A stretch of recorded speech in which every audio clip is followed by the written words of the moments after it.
Silipin pa lang ang babagsakan, nakalulula na. Paano kung tatalunin mo pa?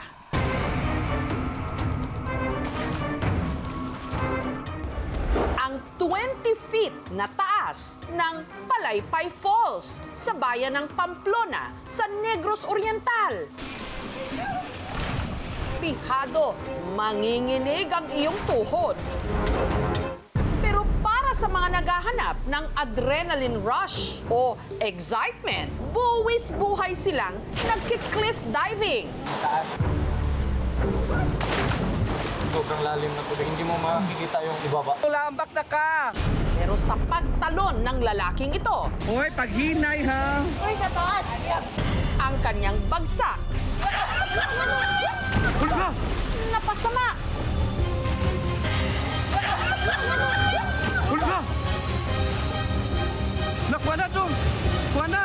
Pagtingin ko sa kanya, pagbagsak niya sa tubig, alam ko na nga parang hindi na yun aahon kasi ang lakas ng impact nakatagilid. Hulga! Hala, Lord! Oh my God! Nakuha na to! Kuha na! At nakakadagdag pa sa kaba na may paniniwala pala ang mga taga rito na taon-taon may kinukuha raw buhay ang talon. Kuha ra pud siya, diwata diya. Munang puro jud laki ang nantabo diya. Dili pwede kuno nga nang maligo ba ma-brief. Tatalon ka pa ba?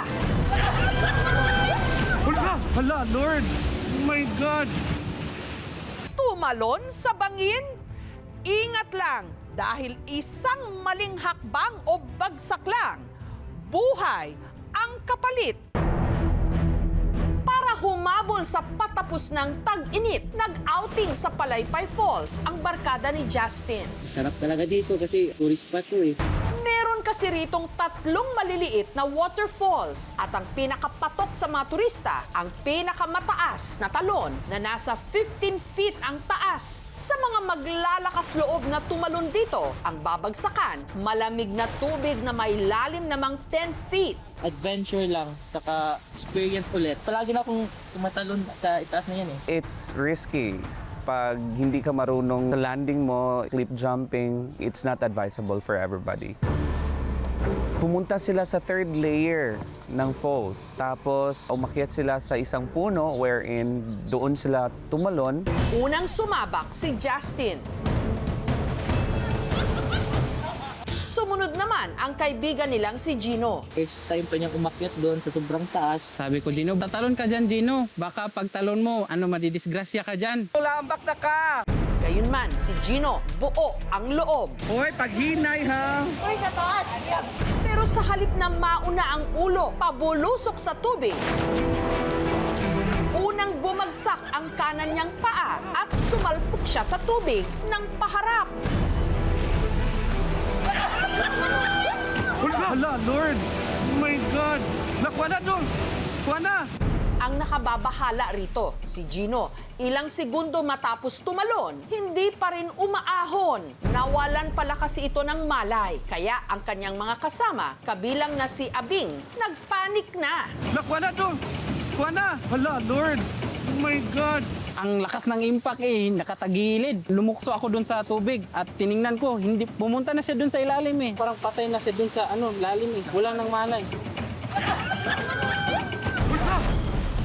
Mahirap kasi yung current ng tubig parang higupin ka.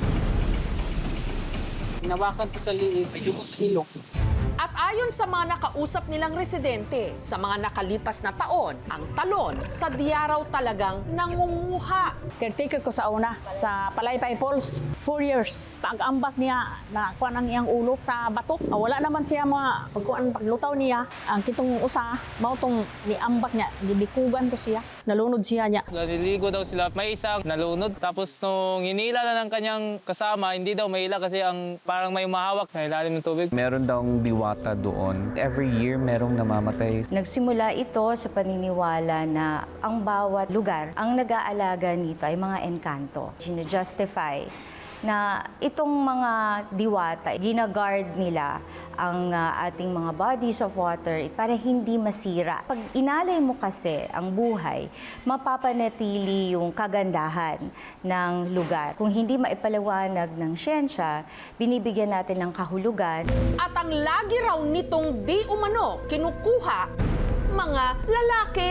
Kuha ra pud siya, diwata diya. Munang puro jud laki ang nahitabo diya. Dili pwede kuno nga nang maligo ba ma-brief. Wala di bahay ding nahitabo, lagmitan laki. Hoy, paghinay ha! Hulga!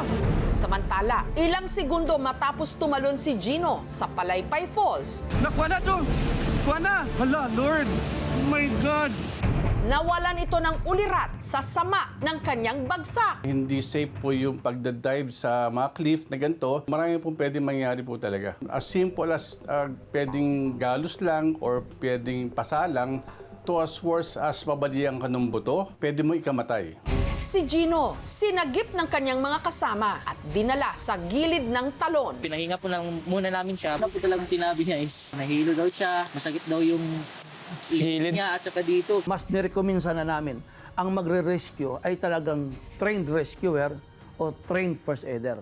Kailangan po ng biktima ay naka-head tilt siya habang dalhin siya sa pinakaligtas na lugar. At kung kailangan pong dalhin sa pinakamalapit na hospital, yun po ang the best nating paraan. Hoy, paghinay ha! Hoy, kataas! Hulga! Hala, Lord! Oh my God! Maswerte si Gino na nanakit lang ang kanyang leeg at katawan sa lakas ng impact ng kanyang pagbagsak. Yung sa 2 days is masakit talaga. Pero nung nag-inom ako ng antibiotic, nawala na. Nagsisihi talaga ako bakit ako tumalon dun. Nung papunta kami dun, may kakaiba na ako nararamdaman. Parang hindi ako comfortable sa lugar na yun. Parang may nangyayari. Hulga! Pagtalon ko dun, hindi agad bumitaw yung kamay ko dun sa puno. Kaya yun ang nangyari, pagbagsak ko, para ako nag-collapse dun sa ilalim. Yung tinalunan mismo, may namatay na pala dun dati. Taon-taon talaga yun, may nangunguha. Hindi ako naniniwala sa mga ganyan, ma'am, no? Personally. Huwag po kayong matakot sa mga elemento. Safe naman po yung area. Kung maligo man sa Palaypay Falls po, extra measures na lang po. Ingat lang talaga po. Maiwasan ang mga katulad na aksidente, ang lokal na pamahalaan ng Pamplona magpapatupad ng safety precautions sa Palaypay Falls. We will have a lifeguard. Lalagyan din namin kung gaano kalalim yung falls at yung area na bawal yung mga bata maligo at saan yung pwedeng safe sila na magligo. Yung diving po, okay lang naman, but doon lang sa mismong medyo mababa lang. We discourage yung mga tumatalon sa mismong puno. Ang ligtas na pagtalon sa mga cliff ay nirecommend talaga ng mga expert ng maximum of 15 meters lang.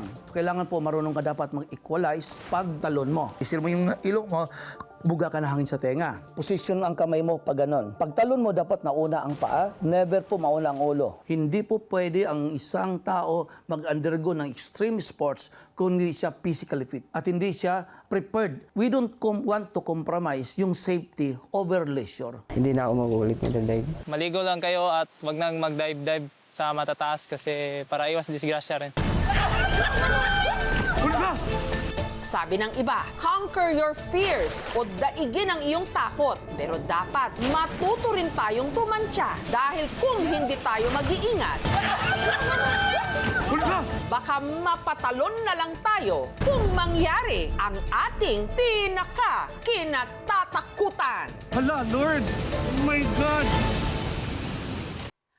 Thank you for watching, mga kapuso. Kung nagustuhan niyo po ang videong ito, subscribe na sa GMA Public Affairs YouTube channel.